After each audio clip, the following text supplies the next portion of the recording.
Shut up and sit down. तो चलिए आइए अब हम लोग देखते हैं 10.1.1 टाइप्स ऑफ रिसोर्सेज, संसाधनों के प्रकार के बारे में अब हम लोग बात करेंगे। You have earlier seen that we have many resources like money, time, land, knowledge etcetera. अब देखिए, आप इसके आगे के वीडियो में पढ़े थे कि हमारे पास बहुत सारे संसाधन होते हैं, जैसे कि हमारे पास पैसा है, समय है, ज़मीन हो सकती है, हमारे पास ज्ञान होता है इत्यादि। Take a sheet of paper and note some of more of them. अब एक कागज लीजिए और उसमें कुछ और संसाधन लिखिए जो आपके पास है। Did your list include the following? क्या आप जो लिखें, आप लिस्ट बनाए, उसमें ये सब चीज़ें हैं? आइए अब मैं बताता हूँ कि क्या क्या संसाधन हमारे पास होते हैं जो बहुत महत्वपूर्ण है।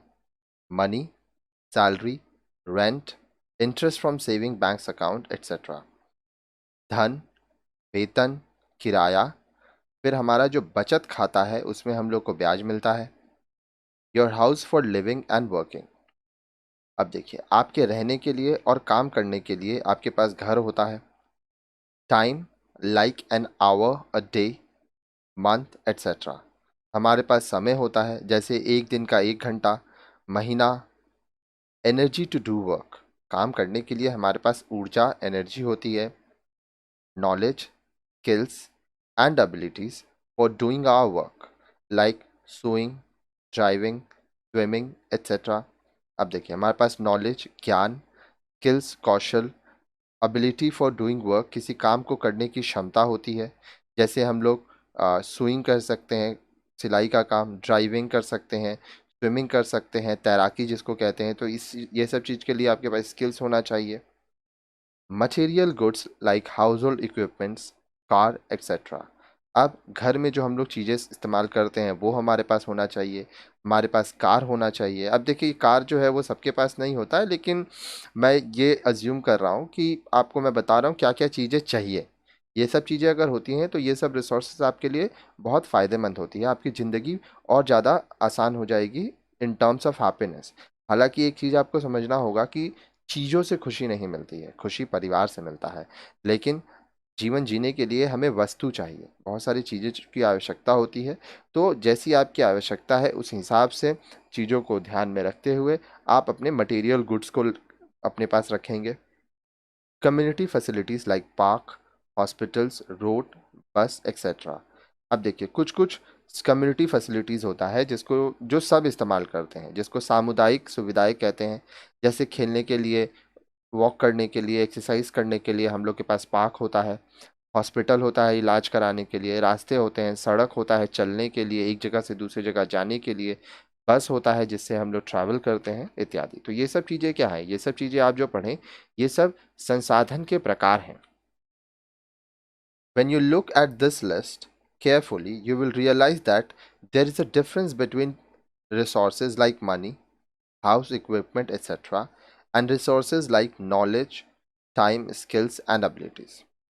अब ये जो हम लोग लिस्ट देखे, अगर इसको आप ध्यान से देखेंगे तो आप महसूस करेंगे कि देखिए, पैसा, धन, घर और जो उपकरण होते हैं, इसके साथ जो ज्ञान, समय, कौशल और किसी भी चीज़ को करने की क्षमता होती है, इसके बीच में अंतर है। A house or an equipment would have a fixed cost for everyone. That is, anyone can buy these things at the same price. अब देखिए, एक घर हुआ या कोई सामान हुआ, जैसे मान लीजिए आप जो मोबाइल यूज़ कर रहे हैं, आप जिस घर में रह रहे हैं, इसका एक निश्चित दाम है। चाहे कोई भी व्यक्ति अगर उसको इस्तेमाल करेगा तो उसको उतना ही पैसा देना पड़ेगा। ठीक है? तो कोई भी व्यक्ति पैसा देके उस चीज़ों को खरीद सकता है। However, your knowledge or skills can be very valuable for you and your family, while it may not be of the same utility to others. लेकिन आपके पास जो ज्ञान है, जो नॉलेज है, जो स्किल है, जो कुशलता है, वह आपके लिए बहुत मूल्यवान है। ये जो आपके पास नॉलेज है, स्किल है, ये आपके लिए और आपके परिवार के लिए बहुत मूल्यवान है, बहुत काम आएगा, लेकिन दूसरों के लिए ये काम नहीं आ सकता। साथ ही साथ नॉलेज हुआ, स्किल्स हुआ, किसी चीज़ को करने का एबिलिटी हुआ, ये हर एक व्यक्ति का अपना अपना होता है। आप अपना ज्ञान किसी और को दे नहीं सकते, अपना समय किसी और को दे नहीं सकते। हर एक व्यक्ति को अपना समय, सबको 24 घंटा है, उसमें वो व्यक्ति क्या करता है इसका निर्णय वह खुद लेगा। Your energy is a resource for you and can be used to do any work that you want to do. But your energy cannot be used for by others to perform what they want to do. अब देखिए, आपके पास energy है, ऊर्जा है, यह आपका अपना संसाधन है। आप जो भी काम करना चाहते हैं और जिस तरह से करना चाहते हैं वो आप अपने एनर्जी से कर सकते हैं, लेकिन आपका जो एनर्जी है उससे कोई दूसरा व्यक्ति अपने काम को नहीं कर सकता। तो सबको अपना अपना एनर्जी रहता है, अपने एनर्जी के हिसाब से लोग काम करते हैं। Similarly, if your mother has the skills of being a good doctor, it is something which belongs to her and only she can use it. इसी तरह से मान लीजिए आपकी जो मम्मी है वो एक बहुत अच्छी डॉक्टर है, तो ये जो स्किल है इसका इस्तेमाल सिर्फ वही कर सकती हैं और कोई और नहीं कर सकता।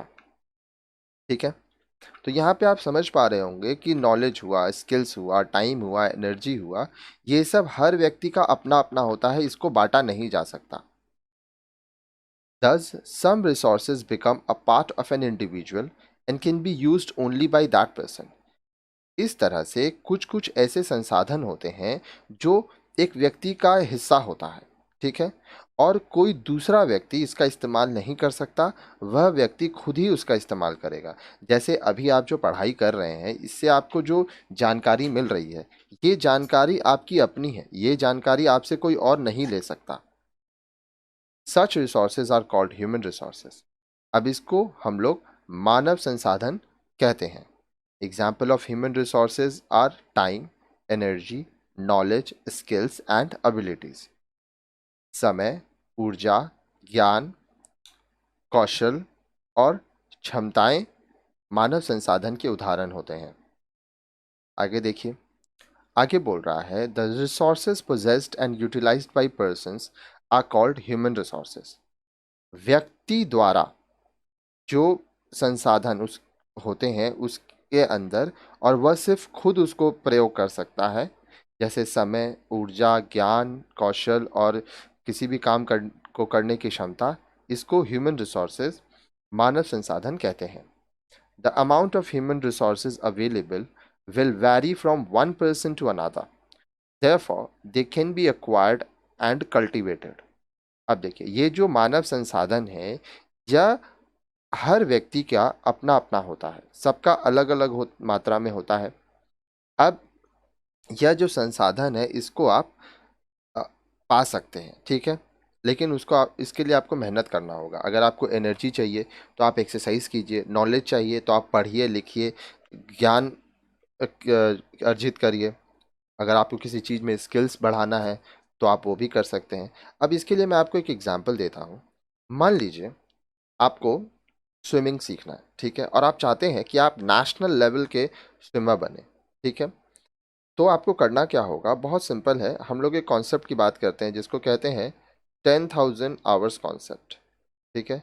अब ये 10,000 आवर्स कॉन्सेप्ट होता क्या है, अगर आप कोई भी चीज़ मान लीजिए हर रोज 10 आवर्स करते हैं, ठीक है, तो आपको इसको 10 से डिवाइड कर दें, 1000 डेज लगेगा वो चीज़ पे मास्टर बनने में। फिर आप जिस लेवल पे उसको कर पाएंगे कोई दूसरा नहीं कर पाएगा, या आप ये कह सकते हैं कि आप गिने चुने लोगों में आ जाएंगे, ठीक है।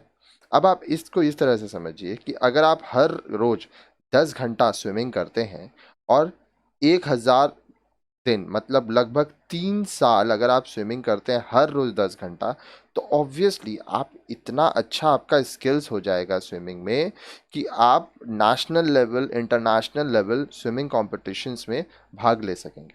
इसी तरह से अगर आप बोलेंगे कि सर 10 घंटा तो नहीं कर सकते, तो आप 5 घंटा करके करिए, 5 आवर्स करके करेंगे तो जो 3 साल था वो डबल होके 6 ईयर्स, तो 6 साल अगर आप प्रैक्टिस करेंगे तो उस चीज़ में आपका जो स्किल्स है वो बहुत ज़्यादा बढ़ जाएगा। अगर पढ़ाई के क्षेत्र में बात करूं तो मान लीजिए आप किसी सब्जेक्ट को लेके पढ़ रहे हैं, उसको आप काफ़ी पढ़ेंगे तो उस पर आपको काफ़ी नॉलेज हो जाएगा।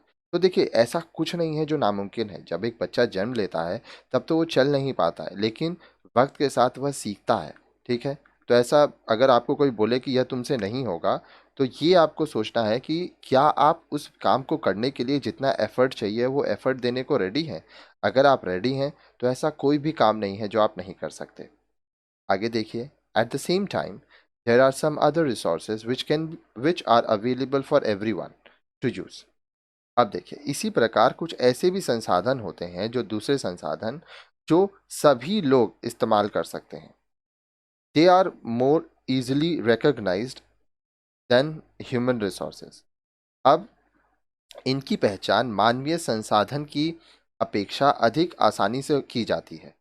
सम of these resources like park and community facilities are available to us.